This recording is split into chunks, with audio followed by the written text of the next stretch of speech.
গণেশ চতুর্থী উপলক্ষে মহাপ্রভু পাড়া সহ মহাসড়ম্বরে শ্রী শ্রী গণেশ আরাধনায় মেতে উঠল শহরবাসী। শনিবার সারা দেশের সঙ্গে নবদ্বীপেও গণেশ চতুর্থী উপলক্ষে শ্রী শ্রী গণেশ বন্দনায় মেতে উঠল অপমর শহরবাসী। এলাকাবাসীর মঙ্গল কামনায় মহাপ্রভু পাড়া বাসিন্দাদের উদ্যোগে শুরু হয় একইম বর্ষ শ্রী শ্রী গণেশ আরাধনা। প্রদীপ প্রজ্বলন করে পুজোর আনুষ্ঠানিক সূচনা করেন নবদ্বীপ পৌরসভার ভাইস চেয়ারম্যান শচীন্দ্র বসাক। এছাড়াও ছিলেন 2 নম্বর ওয়ার্ডের কাউন্সিলর অনুরাধা মণ্ডল সহ বিশিষ্ট ব্যক্তিগণ। মহাপ্রভু পাড়া পবিত্রময় সেনগুপ্ত রোডে বিগত বছরের ন্যায় এই বছরও শ্রী শ্রী গণেশ বন্দনায় আয়োজন করে ভক্তের ভগবান পুজো কমিটির সদস্যরা।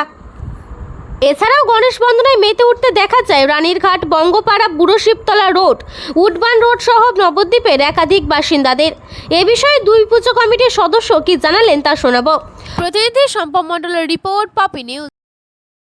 এটা আমাদের কলঘাট পবিত্রময় সেনগুপ্ত রোডে আমাদের পাড়ার যে সবার ভক্তের ভগবান পুজো কমিটির সদস্যবৃন্দদের ব্যবসা বাণিজ্যের সব, সেই ব্যবসা বাণিজ্য নিয়ে আমরা উন্নতি করার জন্য বা সবার মঙ্গল কামনার জন্যই আমরা এই পুজো আরাধনা করেছি। কবে থেকে এই পুজোটা করছে? 4 বছর। এবছর 4th বর্ষ। আপনার নাম? রাহুল দত্ত। বলছি, আপনাদের এই পুজোটা এবছর থেকে যেটা শুরু হলো, এই বছর প্রথম বছর। মূল উদ্দেশ্যটা কি? মূল উদ্দেশ্য হচ্ছে আমাদের গণপতি পুজো করা। এটা আমাদের প্রথম উৎসাহটা পেলাম আমরা যখন রাসের সময় গণনা বিসর্জন দিতে যাচ্ছি আমাদের পাড়ার, তখন বেয়ারা পাড়ার যে গণেশটা আসছিল সেই গণেশটা আমাদের সামনে দিয়ে আসছিল।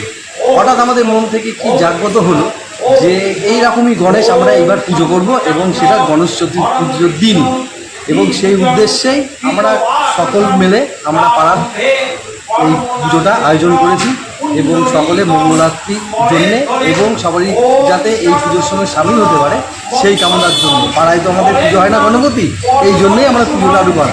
সন্ধ্যেবেলা এখানে সাংস্কৃতিক অনুষ্ঠান আছে, আমাদের নিজেদের লোকরাই করবে। এখানে পৌরপতি এসেছিলেন এবং আমাদের ভাইস চেয়ারম্যান শচীন দাস এসেছিলেন, 2 নম্বর ওয়ার্ডের কাউন্সিলর অনুরাধা দিদিও এসেছিলেন। এবং আমরা চাচ্ছি সবাই মিলে যাতে এই পুজোটা আমরা বেশ অনুষ্ঠান এবং আয়োজন এবং সবাই আনন্দ করতে পারি, সেই জন্যেই আমরা এই অনুষ্ঠানটা। আপনার নাম? জয়ন্ত গোস্বামী।